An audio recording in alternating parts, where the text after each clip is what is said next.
이제 22번 버칼의 프랩 자세를 살펴보겠습니다. 앞서 본 인사이썰 타겟 부위를 프랩할 때와 대부분 동일한 세팅을 취하면 됩니다. 동일한 세팅인 것은 지금 이렇게 약간 어둡게 글자를 표시를 했습니다. 조금 다른 포지션을 가지게 되는 것은 이렇게 글자를 밝게 표시하는 것으로 앞으로 정하겠습니다. 지금 버컬의 프랩을 할 때는 인사이썰과 다르게 환자의 헤드를 조금 더 오른쪽으로 돌려줘야 버칼면의 시야 확보에 조금 더 유리합니다. 전체적인 프랩 과정을 영상으로 보시겠습니다.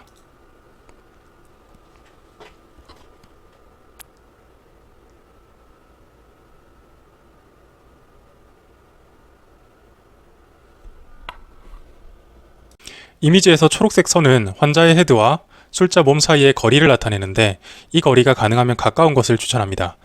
술자 배가 환자 머리에 닿을 정도로 환자 헤드에 가까우면 술자 허리를 앞으로 굽히거나 목을 거북이처럼 빼지 않아도 시야가 원활히 확보됩니다. 술자 몸통을 가까이 붙이기 위해서는 자연스럽게 다리는 양쪽으로 벌려지게 되고 발판은 넓게 벌린 자세의 오른쪽 발끝에 맞춰 위치시킵니다. 술자의 근골격이 편안한 자세를 위해서는 머리는 앞으로 거북목을 빼거나 좌우로 심한 회전이 들어간 상태를 오래 유지하지 않도록 합니다. 머리는 어깨와 평행하도록 하여 목에 꼬임이 덜하도록 합니다. 술자가 목의 회전이나 꼬임이 심한 상태임을 스스로 인식했다면 자세의 근본 뿌리에 해당하는 목이나 술자의 몸통의 위치를 회전과 꼬임이 풀리는 방향으로 전환해 줍니다. 팔꿈치는 자연스럽게 늘어뜨려 겨드랑이가 너무 벌어지지 않도록 합니다. 22번 매지얼의 프랩 자세를 살펴보겠습니다. 앞서 살펴본 버칼면 프랩과 대부분 동일한 자세 세팅입니다. 지금 이 순간에 보는 것처럼 왼손에 1번, 2번으로 옵트라 게이트 윙을 살짝 수직으로 올려줘서 물 분사가 코로 향하는 것을 막아주는 것이 좋은 요령 중의 하나입니다. 왼손 1번, 2번으로 윙을 세우다 보면 입안에 물의 레벨이 높아지는 경우가 있는데 이럴 때는 살짝 석션만 이렇게 눌러주는 느낌으로 석션의 깊이를 조절하여 석션 레벨을 조절하는 것이 하나의 팁입니다. 여기에서 보는 것처럼 옵트라 게이트의 코 쪽 윙에 분사된 물이 이슬처럼 맺히게 되는데 이것을 석션으로 한 번씩 흡수해 주는 것이 이러한 디테일한 동작이 나중에는 익숙해지면 자연스럽게 나오게 됩니다. 전체적인 영상을 한번 보도록 하겠습니다. 눌러주고 윙을 세워주고 눌러주고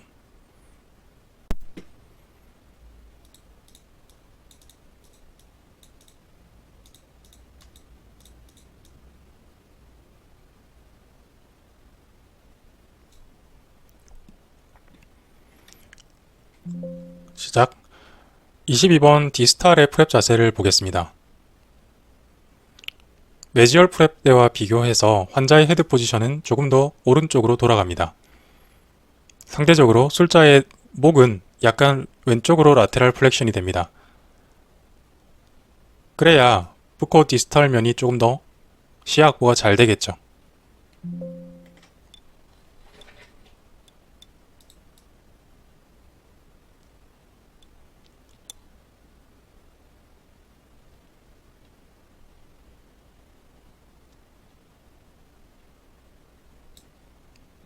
전체적인 프랩 영상을 한번 보겠습니다.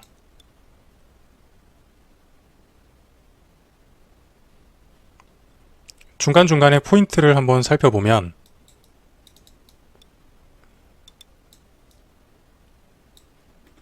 여기에서는 석션 튜브를 술자 몸의 안쪽이 아니라 바깥쪽으로 구부린 것을 볼 수 있습니다.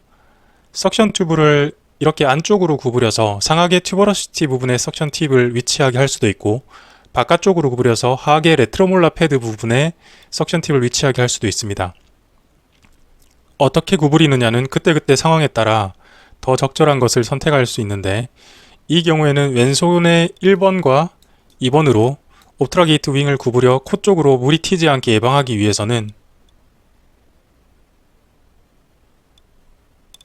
몸 바깥쪽 구부림이 더 적절합니다.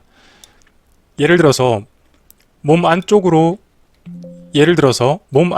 구부렸다고 하면 예를 들어 몸 안쪽으로 구부렸다고 가정하면 왼손의 포지션이 좀 더 구간 기준으로 아래쪽으로 위치하게 되고 그러면은 이 옵트라 게이트 윙을 잡아주는 액션이 불편해집니다.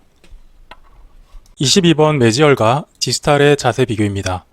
거의 동일하지만 화살표 부분을 보면 좌측의 매지얼에 비해서 우측의 디스탈이 술자 목의 라테랄 플렉션이 조금 더 있음을 볼 수 있습니다. 목 오른쪽 살색깔의 면적이 조금 더 큼을 알 수 있죠. 만약 환자의 헤드 포지션을 매지얼에 비해서 디스탈 할 때 조금 더 오른쪽으로 돌리지 않았더라면 술자 목의 레프트 라테랄 플렉션 양이 더 늘었을 것이고 그만큼 술자의 목 건강에 좋지 않았을 것입니다. 22번 팔라탈면의 프랩입니다. 이때는 지금까지의 경우와 다르게 술자의 모음과 방향이 22번 치축과 평행이 아니라 수직인 모드로 자세를 잡는 것이 좋습니다. 그것이 상단 제목의 퍼펜디큘라라는 분류명의 의미입니다. 이렇게 22번 치축과 수직인 모드는 왼쪽 편에서 접근하는 방법과 오른쪽에서 접근하는 방법 두 종류가 있는데 22번 자체가 20번대 좌측 상악이기 때문에 오른쪽에서의 접근이 더 적절합니다. 그것이 퍼펜디큘러 뒤에 붙은 대문자 R의 의미입니다. 자, 하나씩 살펴보면 오른쪽에서 22번 치축에 수직으로 접근해야 하므로 술자의 몸은 9시 반 정도에 위치하여 환자의 헤드 쪽을 바라봅니다.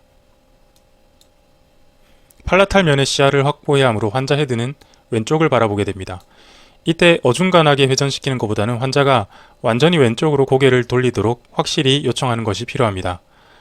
패러럴하게 접근할 때와는 다르게 이 경우에는 술자 다리를 벌릴 공간이 체어에 의해서 막히기 때문에 두 다리는 가지런하게 모아줍니다. 팔라탈의 다이렉트 뷰를 얻기 위해 허리를 약간 우측으로 밴딩하고 목도 약간 우측으로 라테럴 플렉션이 일어납니다. 이때 요령지 중 하나가 허리와 목을 같이 써서 허리와 목이 근육의 부담을 나눠 가지는 것입니다. 허리만 밴딩하거나 목만 라테럴 플렉션 한다면 허리나 목에 무리가 더 갈 것입니다. 양손 레스트의 위치는 이전 슬라이드와 같습니다. 한번 전체 영상을 보도록 합시다.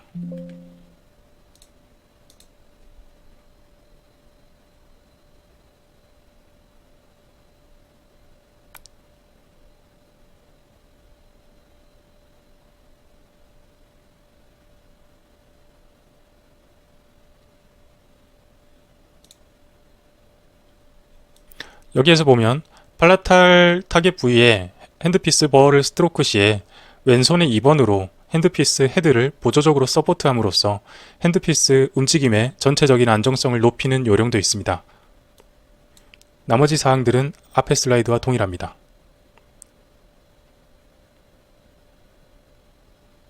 오른쪽 사진에서 보듯이 팔라탈 프랩을 위해서 목을 라테랄 플렉션 하는 각도가 헤드레스트에 젖혀진 각도와 거의 일치합니다.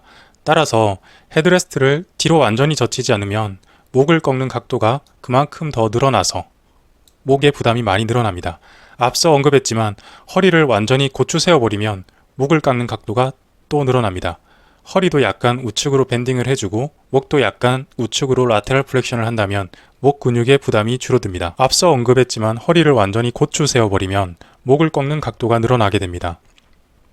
허리도 약간 우측으로 밴딩을 하고 목도 약간 우측으로 라테럴 플렉션을 한다면 목 근육의 부담이 줄어듭니다.